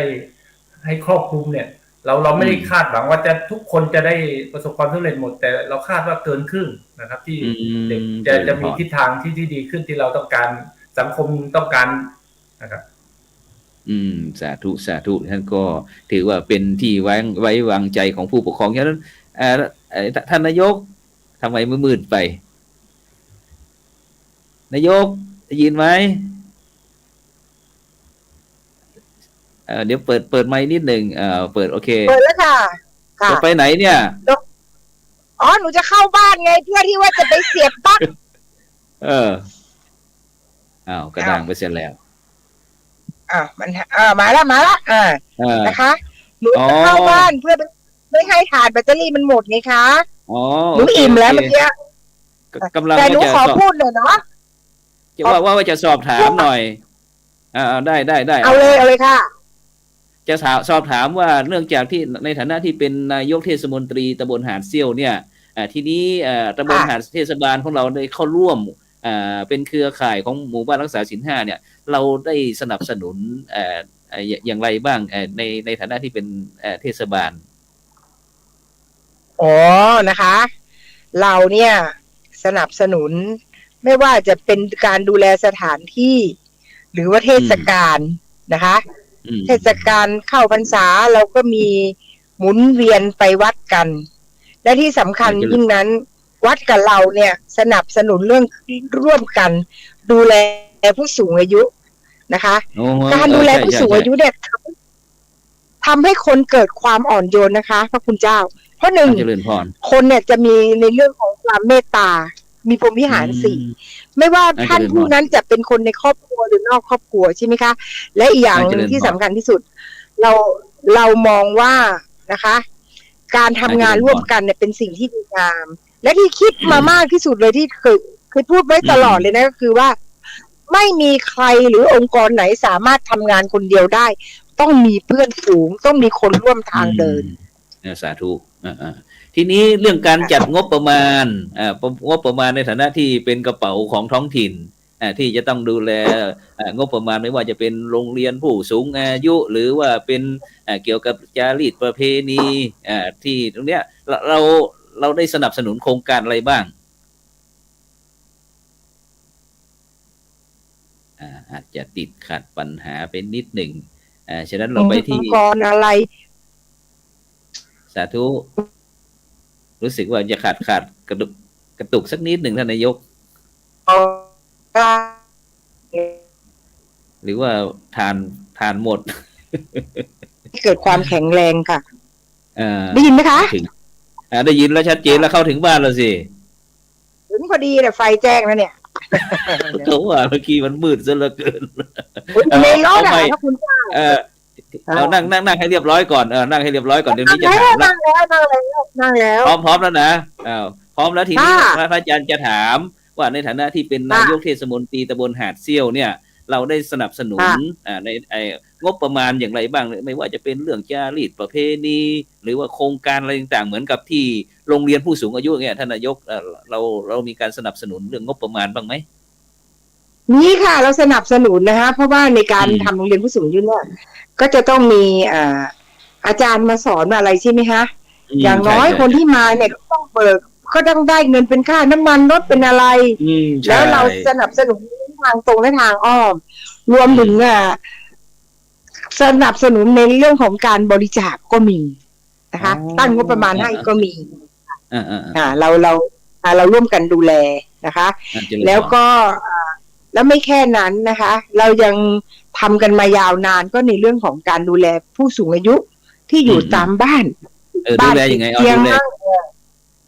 ก็จะมี CG นะคะไปช่วยกันดูและรวมถึงกลุ่มก้อนของเทศบาลไม่ว่าจะเป็นนายกรองนายกเป็นท่านสมาชิกเป็นเจ้าหน้าที่เราก็จะไปดูแล้วก็ยังมีอีกส่วนหนึ่งที่เป็นประจำปีก็คือว่าเราจะมีการไปเยี่ยมผู้สูงอายุซึ่งเราจะใช้วิธีปีนี้เราเยี่ยมคนอายุ80นะมีกี่ท่านเราก็ไปเยี่ยมมีนมมีอะไรไปฝากคุยไปอะไรนะปีนี้อาจจะเป็น75ปีต่อไปอาจจะเป็น60อะไรอย่างเงี้ยนะคะเราก็หมุนเวียนค่ะก็หมุนเวียนไปนะคะเราถือว่าการเยี่ยมกันการเยี่ยมชมกันเนี่ยเป็นกำลังใจนะคะอย่างดิฉันเทศบาลหาดเซี่ยวเนี่ยถ้ามีประชาชนในเขตเสียชีวิตนี่นะคะดิฉันเป็นคนเริ่มทำมาแล้ว10 กว่าปีแล้วก็โดยการที่ว่าไปเป็นเจ้าภาพสวดศพฟังพระอภิธรรมสวดนะคะทุกเจ้าภาพทุกงานส่วนในการที่ทุกคนจะทำบุญกับเจ้าภาพก็ให้เป็นเรื่องของส่วนตัวแล้วแต่ใครจะมีจิตศรัทธายังไงแล้วก็จะไปนะคะส่วนสำหรับเนี่ยในเรื่องของการกับวัดเนี่ยนะเราจะมีความเอาใจใส่และดูแลนะคะวัดนี่นะเราดูแลไม่ว่าจะเป็นต้นไม้บริเวณอาคารและเราบอกเลยวัดโบสถ์มณีรามก็เป็นวัดหนึ่งซึ่งเป็นวัดที่มีพระคุณนะคะกับผู้สูงอายุผู้ประชาชนทั่วไปทั้งหมดในการมีพระคุณเนี่ยเราไม่ใช่ว่าวัดมีพระคุณเฉพาะกับเทศบาลหาดเซี่ยวหรือมีพระคุณกับผู้สูงอายุแต่ถามว่ามีพระคุณถึงทุกครัวเรือนเพราะว่าคนที่เป็นผู้สูงอายุหรือเป็นเจ้าหน้าที่เทศบาลหาดเซี่ยวหรือประชาชนทั่วไปได้รู้ได้เห็นได้อิ่มพลังบุญด้วยกันเพราะว่าวันนั้นเป็นคณะกรรมการได้ไปตรวจเยี่ยมไปวัดความดันกับช่างน้ำหนักที่ใต้ถุนศาลานั่นนะทีนี้กิจกรรมนอกจากที่เราโดยเฉพาะผู้สูงอายุเนี่ยจะเป็นภูมิปัญญาท้องถิ่นทุกคนนี่จะมีอยู่ที่นี่เราได้มีโครงการสนับสนุนอะไรที่เราจะมีการถ่ายทอดอย่างอีปู่สอนหลานปู่อุ้ยสอนลูกสอนหลานอะไรอย่างนี้มีไหมที่เทศบาลของเรามีไหมมีสิคะเราเคยทำแม้กระทั่งเป็น3 วัยเลยทำอย่างไรคุยให้ฟังหน่อย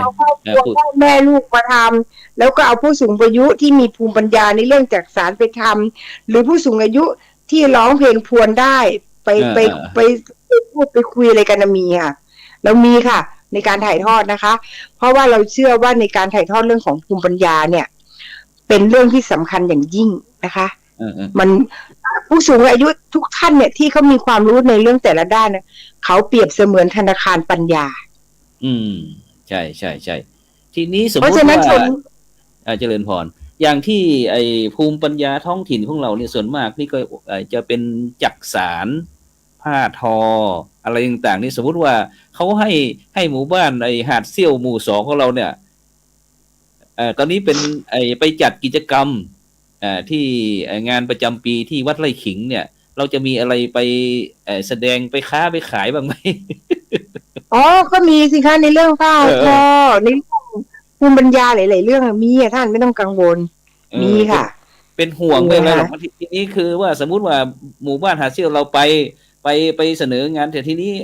เราจะต้องมีค่าใช้จ่ายด้วยเงี้ยแล้วทีนี้เราก็ต้องเอาไปทำมาค้าขายด้วยเงี้ยอย่าง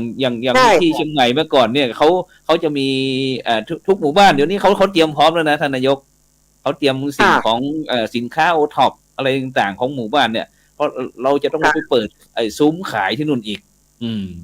อาเซียนมันมีเยอะพระ เออ คุณท่านไม่ต้องกลัวมีเยอะนะคะแต่ เออ เทศบาลเนี่ยเราก็สนับสนุนเรามีรถตู้เรามีปิกอัพเราก็มีรถขนไปให้ เราก็มีการไปช่วยกัน โอ้ นะคะ ยผู้ใหญ่สมบัติยิ้มเลยอ่ะได้ยินนายกบอกว่าเรามีอะไรทุกสิ่งทุกอย่าง เออสุดยอดฉะนั้นไม่มีปัญหาเนาะตอนนี้ว่า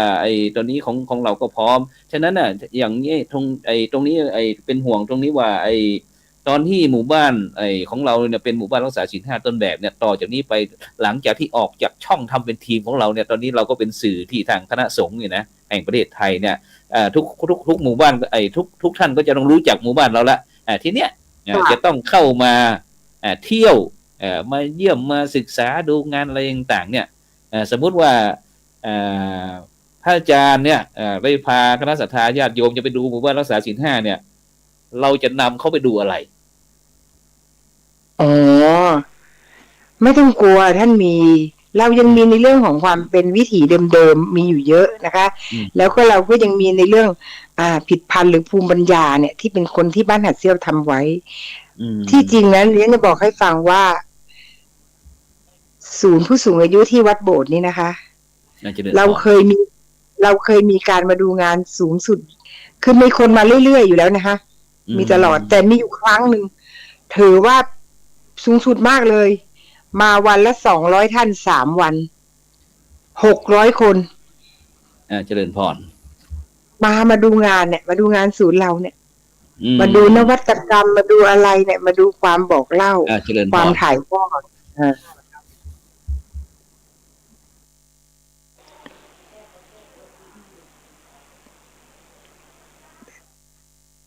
ได้ยินไหมคะได้ยินฉะนั้นก็ตอนนี้พร้อมมีนายกลุงอรุณสักอย่างพร้อม 100% เนาะตอนนี้นะไม่ใช่หรอกค่ะความพร้อมต้องอยู่องค์คาพยพคนละเล็กละน้อยคนละปลายแรงคนละสมอง2 มือช่วยกันระดมความถ้าสมมติว่าถ้าเราไปที่นู่นอ่ะมันจะต้องมีการแสดงด้วยนะท่านนายกเอาไทยพวนน้องไทยพวนเนี่ยมีอะไร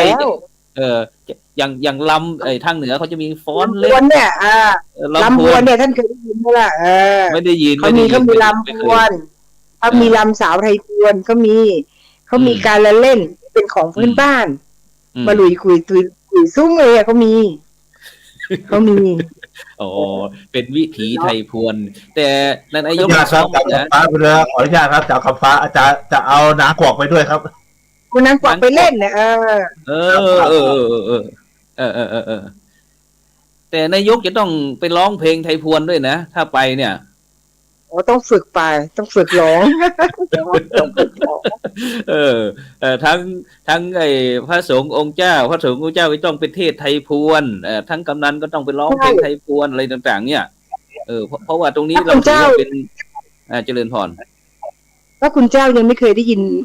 เทศมหาชาติไทยพวนนะมันเป็นการเทศที่เพาะแล้วในการเทศมหาชาติไทยพวนทุกวัดในเขตตำบลหัดเซี่ยวนะเขาจะมีการประดับประดาวัดมีต้นมะพร้าวต้นอ้อยนะต้นมะพร้าวมีทางมะพร้าวแล้วมีต้นกล้วยแล้วก็มีผลหมากรากไม้มัดห้อยตามเสาตามต้นไม้เนี่ยค่ะน่ารักสนุกสนานลื่นลมค่ะมีแล้วก็ร้องเทศมหาชาติซึ่งที่อื่นไม่มีแล้วนะคะยังมีที่นี่เป็นเทศมหาชาติควรเป็นมหาชาติเจริญพรทีนี้ทางกำนันจะเสริมอะไรหรือเปล่าตรงนี้หลังจากท่านนายกรุ่งอรุณคำวงได้นายกเทศมนตรีตำบลหาดเซี่ยวของเราได้พูดถึงไปทีนี้พวกเราจะเสริมอะไรจากที่ท่านนายกได้พูดเจริญพรครับก็พอดีว่าถ้าหลวงพ่อจะให้ไปที่นู่นจริงๆเราไปอยู่แล้วไม่ใช่ว่าให้ไปอยู่เลยการสู่ขวัญ สู่ขวัญไทยพวน ครับ ครับวันนั้นวันที่พระคุณเจ้ามาก็ลืมสู่ขวัญให้พระคุณเจ้า ใช่ ครับไทยพวนจะมีการสู่ขวัญเป็นภาษาพวนครับ พระอาจารย์เกียรติศักดิ์สู่ขวัญได้ไหมเปิดไมค์นิดหนึ่งต้องให้ลุงฉายลุงฉายครับ ประธาน ลุงฉายปราชญ์ชาวบ้านครับ อาจารย์เจริญพร ประธานโทษพระคุณเจ้าผู้ที่ทำหน้าที่สู่ขวัญจะเป็นคารวาส อ๋อ เป็นคารวาสแล้วท่านเคยได้ยินคำว่าพาขวัญไหมท่านจะได้เห็น บอกเล่าไม่ดีเดี๋ยวไม่ตื่นเต้น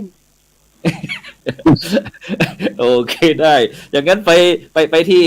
ผอ.เอาท่านผอ.มีอะไรที่จะเสริมตรงนี้ไหมเกี่ยวกับเรื่อง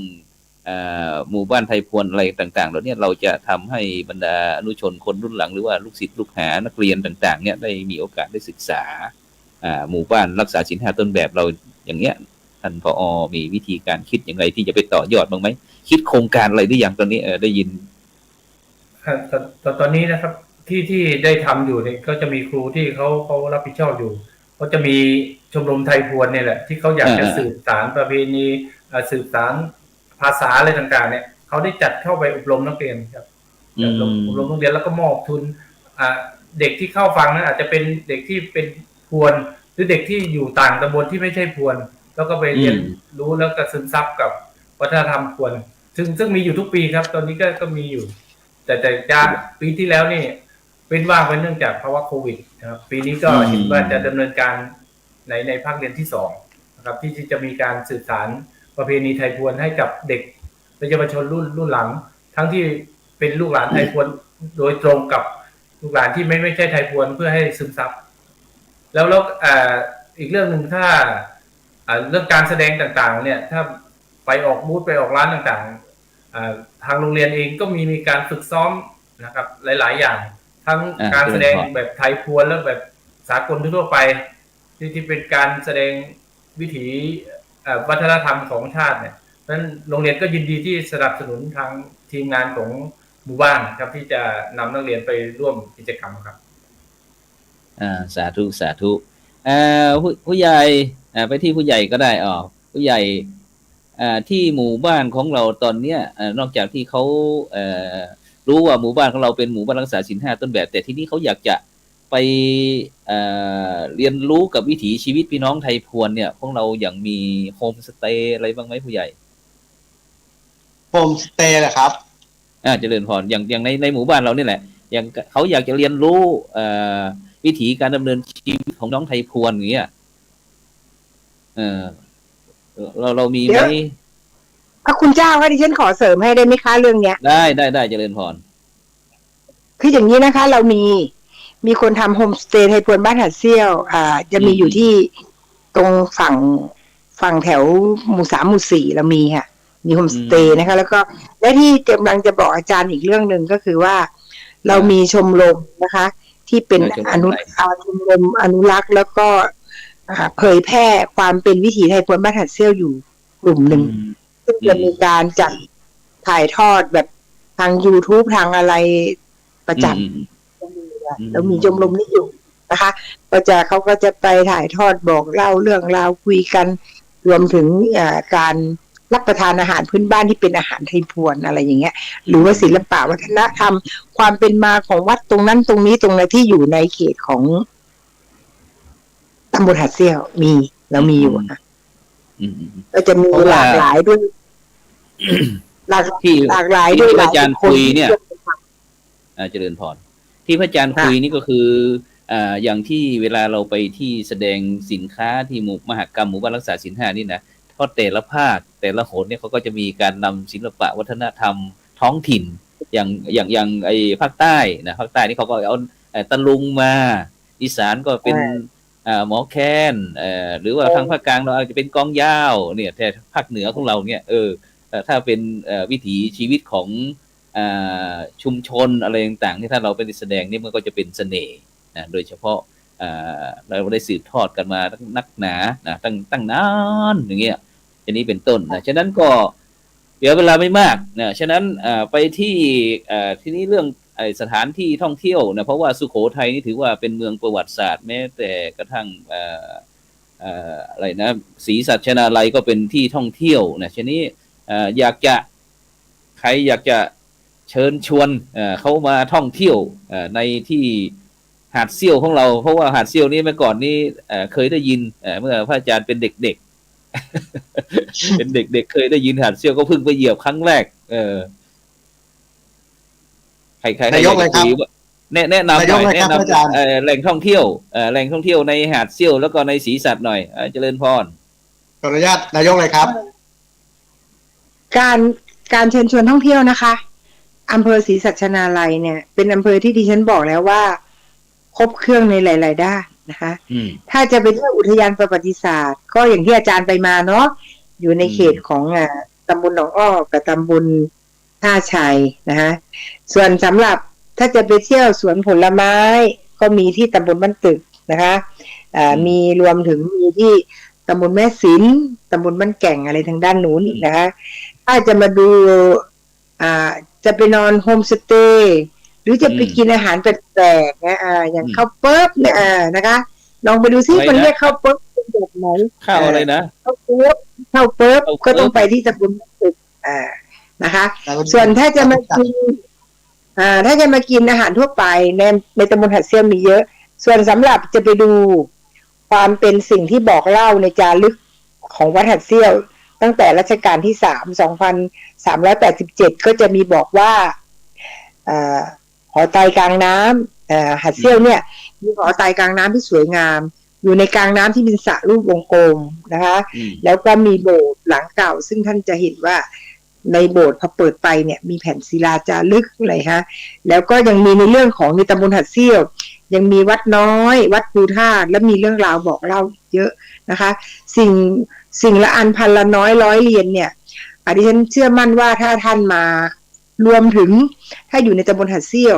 ยังสามารถไปพิพิธภัณฑ์นะไปดูผ้าทองคำไปดูผ้าทอหาดเซี่ยวไปดูความบอกเป็นเล่าเรามีร้านที่เป็นสินค้าพื้นเมืองมากมายด้วยการถักทอร้อยด้วยฝีมือของชุมชนบ้านหาดเซี่ยวนะคะไม่ว่าจะเป็นผ้าจุก9 ลายนะคะหรือว่าแม้กระทั่งผ้าทอที่สวมใส่ทั่วไปรวมถึงผลิตภัณฑ์ที่เป็นย่ามเป็นอะไรผลิตภัณฑ์เล็กๆน้อยๆที่เป็นกระเป๋าถือเป็นเสื้อเป็นอะไรมีเยอะและที่ท่านจะได้ชมนะคะอย่างตลาดตอนเย็นเนี่ยตลาดกลางเพื่อการเกษตรผลิตภัณฑ์ทางการเกษตรก็เป็นตลาดที่มีเสน่ห์นะคะมีผลิตภัณฑ์แบบมีผักปลอดสารแบบปลอดสารที่ชาวบ้านปลูกเองมาขายมีอะไรตอนเช้าแล้วก็มีเราเป็นศูนย์กลางขนส่งนะคะมีแล้วยังมีการบอกเรื่องราวที่สามารถมาที่ตำบลนี้แล้วยังสามารถไปที่นู่นที่นี่ได้เหมือนเป็นศูนย์กลางที่ท่านมานะคะเรามีศูนย์กลางนะคะวัดนี่นะท่านถ้าท่านไปที่วัดภูธาตุเนี่ยท่านก็จะได้เดินขึ้นบันไดไปนะเหมือนมีขึ้นไปบนที่เดินเทค่ะสาธุฉะนั้นไปที่ท่านผอจะฝากโรงเรียนเมืองเฉลียงเราหน่อยมันเป็นยังไงถึงเรียกเมืองวัดโรงเรียนเมืองเฉลียงเนี่ยช่วยขยายตรงนี้หน่อยเมืองเฉลียงครับว่าเมืองเฉลียงเป็นชื่อเก่าครับชื่อเก่าในสมัยสุโขทัยนะครับแล้วเราจะมีอันนึงมีเมืองเฉลียงมีเชียงชื่นนะครับเพราะฉะนั้นโรงเรียนเมืองเฉลียงจะเป็นชื่อโรงเรียนที่อาจจะแปลกส่วนใหญ่โรงเรียนจะมีชื่อยาวๆวิทยาคมอะไรต่างๆแต่ของเมืองเฉลียงนั้นเราใช้ชื่อเป็นชื่อดั้งเดิมชื่อเก่านะครับแล้วก็จะเรียนหลวงพ่อนะครับว่าท่านในฐานะท่านที่เป็นคนเชียงใหม่ก็ไม่แน่ท่านอาจจะเป็นลูกหลานเหมือนผมในเจ้าหมื่นด้งนะครับท่านอาจจะรู้จักวัดเวียงด้งนะครับที่ได้เข้ามาปกครองเมืองด้งอยู่ในสมัยนั้นแต่ผมเป็นคนบ้านตึกเป็นลูกหลานของเจ้าหมื่นด้งเพราะฉะนั้นท่านเองเนี่ยก็จะเป็นลูกหลานของเจ้าหมื่นด้งเหมือนกันนะครับก็ในส่วนของโรงเรียนเมืองเฉลียงเนี่ยก็เป็นโรงเรียนที่ได้ซึมซับวัฒนธรรมทุกตำบลนะครับคือเพราะว่าเรารับผิดชอบหลายตำบลเพราะฉะนั้นหลายภาษาหลายชนเผ่าเลยก็จะอยู่ในโรงเรียนเมืองเฉลียงทั้งหมดนะครับลูกหลานของตำบลแต่ละตำบล6 ตำบล หรือแม้กระทั่งคิดว่า11 ตำบลมีอยู่ทั้งหมดในนี้แต่เรารับผิดชอบจริงคือ6 ตำบลเป็นเขตบริการแต่นักเรียนที่เข้ามานั้นจะมีความหลากหลายมากแล้วเราสามารถที่จะจัดให้เป็นที่รวบรวมวัฒนธรรมประเพณีของศรีสัชนาลัยได้ทั้งหมดครับเจริญพรสมมุติว่ามีบรรดาท่านผู้ฟังท่านผู้ชมกำลังติดตามเราเนี่ยโรงเรียนเมืองเฉลียงเนี่ยชื่อสนุกเพราะเสียเหลือเกินอยากจะช่วยเหลืออย่างเงี้ยอยากจะช่วยเหลือโรงเรียนอยากจะมีส่วนร่วมในการสนับสนุนในการศึกษาโรงเรียนเสียเหลือเกินเนี่ยท่านผอ.อยากจะได้อะไรบ้างอยากจะให้ช่วยเหลืออะไรบ้างคือช่วงนี้นะครับโรงเรียนเองเนี่ยก็ถ้าถามว่าในเรื่องของขาดแคลนอะไรต่างๆเนี่ยโรงเรียนก็ถือว่าไม่ได้ขาดแคลนอะไรเป็นหลักสำคัญแต่สิ่งที่เราอยากได้คือน่าจะเป็นเรื่องการสื่อวัสดุอุปกรณ์สมัยใหม่ที่จะช่วยเกี่ยวกับการเรียนการสอนนะครับเกี่ยวกับการเรียนการสอนพวกโปรเจคเตอร์พวกอะไรต่างๆที่เราจะใช้มากเพราะเราต้องการที่จะให้มีทุกห้องเรียนนะครับส่วนอื่นๆก็ไม่ค่อยจะมีปัญหาในเรื่องค่าสาธารณูปโภคต่างก็เป็นโรงเรียนขนาดใหญ่ที่งบประมาณก็ไม่ค่อยมีปัญหาแต่เราอาจจะมีปัญหาเรื่องสื่อวัสดุอุปกรณ์ต่างๆที่เราจะให้บริการกับนักเรียนนะครับแล้วนอกจากนั้นก็เราเป็นแหล่งที่เราให้บริการเราให้โอกาสทางการศึกษาเพราะฉะนั้นก็น่าจะเป็นพวกทุนการศึกษาจะเป็นส่วนใหญ่นะครับทุนการศึกษาน่าจะให้ได้ตรงจุดนะครับเพราะว่าไอ้เรื่องงบประมาณต่างๆในการบริหารจัดการโรงเรียนนั้นหน่วยงานต้นสังกัดเขาก็สนับสนุนเราอยู่แล้วแต่ซึ่งงบประมาณตรงนี้เราไม่สามารถจัดเป็นทุนการศึกษาได้นั้นสิ่งถ้าทุกท่านที่จะสนับสนุนก็อยากจะเป็นทุนการศึกษาครับไปที่พ่อกำนันช่วยฝากตำบลหาดเซี่ยวไว้สักหน่อยกับบรรดาท่านผู้ฟังท่านผู้ชมมีอะไรที่จะฝากกับรายการเราไหมประชาสัมพันธ์อะไรก็ได้พ่อกำนันครับในฐานะกำนันตำบลหาดเซี่ยวเป็นคนพวนก็จะขอฝากพื้นที่ของตำบลหาดเซี่ยวมีสถานที่ท่องเที่ยวมากมายครับตามที่นายกได้ปากไปแล้วก็ที่ยังมีอีกที่หมู่สุดเจ้าจะมาค้นหาประเพณีพื้นฐานของไทยพวนบ้านหาดเซี่ยวก็ขอเชิญชวนนะครับมีน้ำตกก็มีนะครับน้ำตกก็จะไปที่ปากคาก็จะเป็นอำเภอศรีสัชนาลัยเหมือนกันครับที่อุทยานปากคาก็จะมีน้ำตกมีสถานที่ท่องเที่ยวมากมายผลไม้ทุกพื้นที่นอกก็อยากขอเชิญชวนแม่พี่น้องที่รับฟังรายการของพระอาจารย์พระครูโสพลปริยัตินอกได้มาเที่ยวบ้านเฮาเดนเนอร์บ้านไทยพวนบ้านทักเซียวครับสาธุไปที่พระคุณเจ้าช่วยให้ศีลให้พรกับบรรดาท่านผู้ฟังท่านผู้ชมหน่อยเวลาเหลืออีกนิดหนึ่ง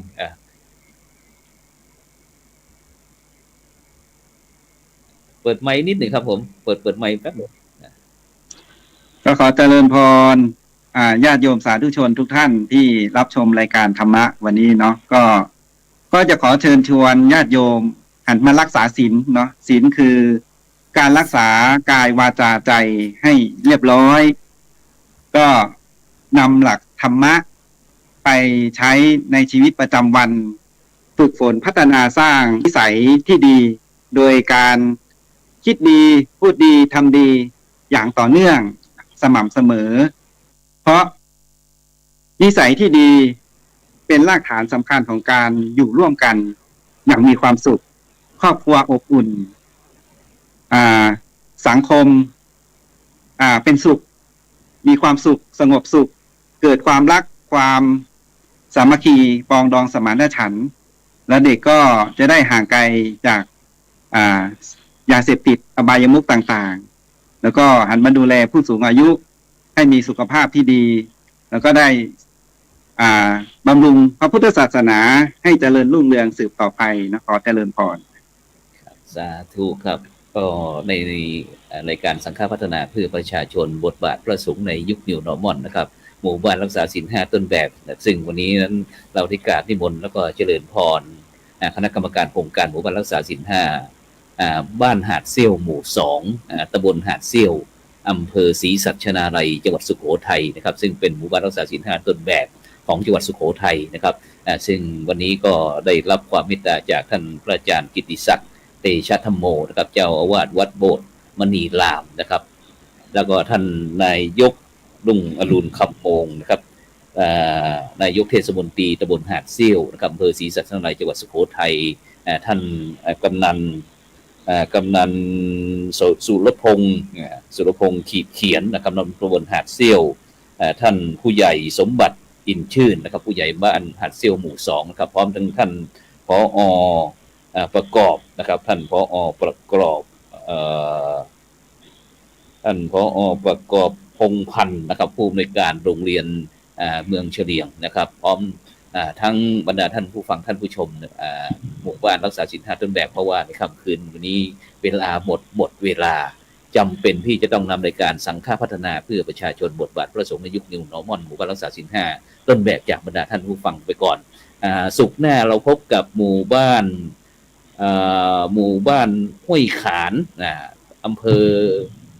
แม่ฮ่องสอนอำเภอเมืองจังหวัดแม่ฮ่องสอนเราพบกันสำหรับวิธีเราก็จะพบกันในที่วัดไร่ขิงนะก็ขอให้บ้านหาดเซี่ยวหมู่2ของเราโชคดีสำหรับในค่ำคืนวันนี้ขอนำรายการจากบรรดาท่านผู้ฟังไปก่อนหลับฝันดีมีเงินใช้ไร้โรคาพยาธิไม่เจ็บไม่จนร่ำรวยทุกผู้ทุกคนสำหรับในค่ำคืนนี้ขอกล่าวคำว่าสาธุ